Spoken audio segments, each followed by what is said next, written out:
Hi నమస్తే. ఓం నమో వెంకటేశాయ. ఈ సంవత్సరం తిరుపతిలో తీసుకున్న కీలక నిర్ణయాల్లోకి వెళ్ళిపోదాం. 5,258 కోట్ల బడ్జెట్ను టీటీడీ ఆమోదించిందని చైర్మన్ శ్రీ బిఆర్ నాయుడు గారు తెలిపారు. అలాగే ఇంతకుముందు ఉన్న బ్రేక్ దర్శనం 8:30 గంటల నుంచి తీసేసి ఇప్పుడు అది 5:30 గంటలకు పెట్టాలని నిర్ణయానికి తీసుకోబోతున్నారు. టీటీడీ ఉద్యోగుల కుటుంబ సభ్యులకు ప్రతి 3 నెలలకు ఒకసారి సుఖదం ద్వారా 6 టికెట్లు మంజూరు చేయాలని నిర్ణయం తీసుకోబోతున్నారు.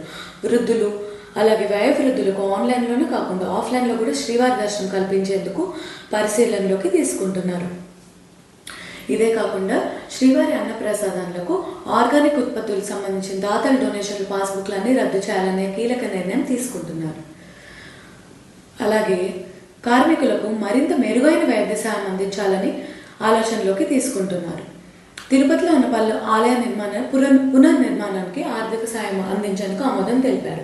అలపిరి వద్ద సైన్స్ మ్యూజియంకి కేటాయించిన భూమి రద్దు చేయనున్నారు. లైసెన్స్ లేని హాకర్ల మీద కఠిన నిర్ణయాలు తీసుకోవాలని ఆలోచిస్తున్నారు. నూతన ఆగమ సలహా మండలి ఏర్పాటుకు ఆమోదం తెలిపారు. తిరుపతిలోని శ్రీనివాస స్పోర్ట్స్ కాంప్లెక్స్కు ₹1,00,00,000 మంజూరు చేశారు. ఇవి తిరుపతిలో తీసుకున్న కీలక నిర్ణయాలు. మా కంటెంట్ నచ్చినట్టయితే ప్లీజ్ ఛానల్ని సబ్స్క్రైబ్ చేసుకోండి.